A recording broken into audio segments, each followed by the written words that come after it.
Mimi ni Mama Ruto kutoka South Pokot, Cheparten Village. Okay, she says her name is Mama Ruto from South Pokot, Cheparten Village. Mimi ndio natoka mali Mama Rosa ilifufuliwa. She says she comes from the same village as Mama Rosa who was resurrected. Usiku sasa, wakati usiku nilipigiwa simu.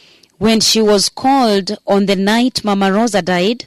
Asubuhi sana saa 2 nilifika kwake. On the following day, early in the morning at 8 a.m., she went to Mama Rosa's house. Wakati niliingia mlango, and she tells us when she approached the door, nikasikia harufu funde. The rotting stench of death hit her. Nilirudi hata nyuma kidogo. And caused her to retreat back and out of that room. She went back a bit. Na nikasema amefufuka kweli.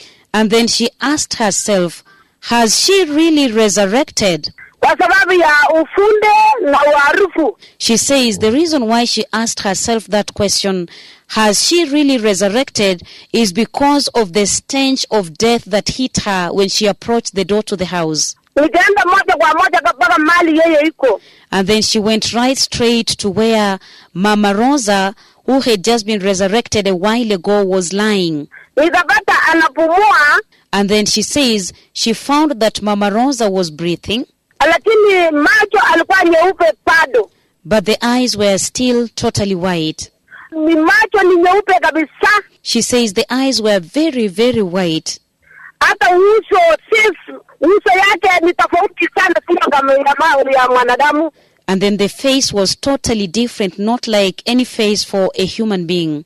Na kilimi chake bado inajaa mdomo. And then the tongue was still full in the mouth, meaning the tongue was swollen. Hata kuangalia watu angalii. And then she wasn't seeing people.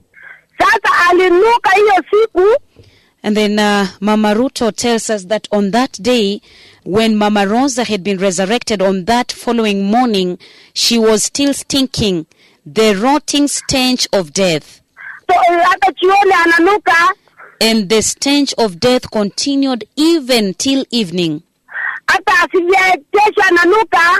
Even on the following day, now day 2 after resurrection, Mama Ruto tells us the rotting stench of death was still there.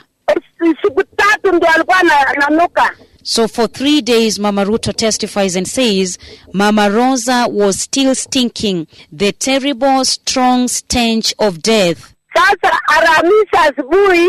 She says once again, beloved listeners, that on Thursday morning, that is after Mama Rosa had been resurrected by the mightiest prophet of the Lord, on the first day, yes? Wakati nilisikia nabii mkuu wa Mungu alisema it is well.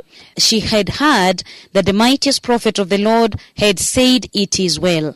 Wakati nilikuta nikasema nitaenda asubuhi kuangalia. And then she says after the message of the mightiest prophet of the Lord had come to that family that it is well, on the following day, because Mama Rosa died in the night past midnight.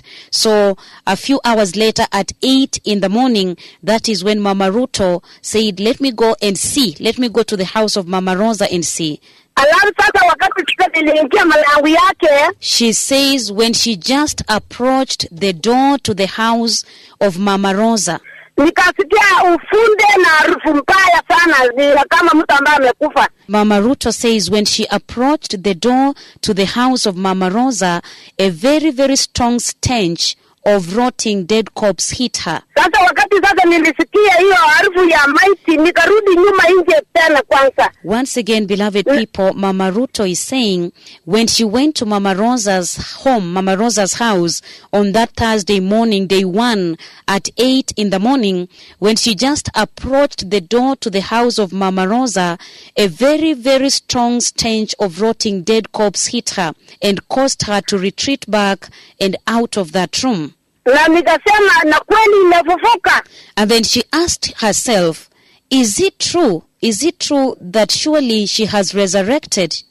lakini kwa ujasiri ya Kiswahili nikaenda maga sasa nikakuwa na ujasiri, lakini ilikuwa imenuka, mapua yangu ilikuwa imejaa ufunde.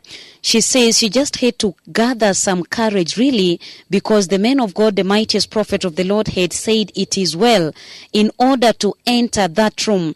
Otherwise, she says, the very, very strong stench of a rotting dead corpse was too much. It was totally overwhelming. She couldn't take it. She says her nostrils were full of that rotting, the strong stench of a rotting dead corpse. Waraka sana nikaenda hapo, nikaenda kuangalia macho, ilikuwa nyeupe kabisa. And then she had to gather. She had to gather some courage to enter that room and to approach Mama Rosa, who was lying on that bed. And she says when she looked at Mama Rosa lying on that bed, the eyes were totally white, totally white. And then the tongue was full in the mouth, meaning the tongue was swollen. Mama Ruto testifies and says, on that day 1, after Mama Rosa had been resurrected, she was stinking the terrible, strong stench of a dead corpse. And then on the second day, which is Friday, on the second day after she has been resurrected, she was still stinking the terrible, smelly stench of a dead corpse. And then Mama Ruto says the stench that was coming from her breath, the stench was the stench of a dead corpse that was coming from the breath of Mama Rosa was totally unbearable. She says this stench was a terrible, very, very strong and terrible stench of a rotting dead corpse.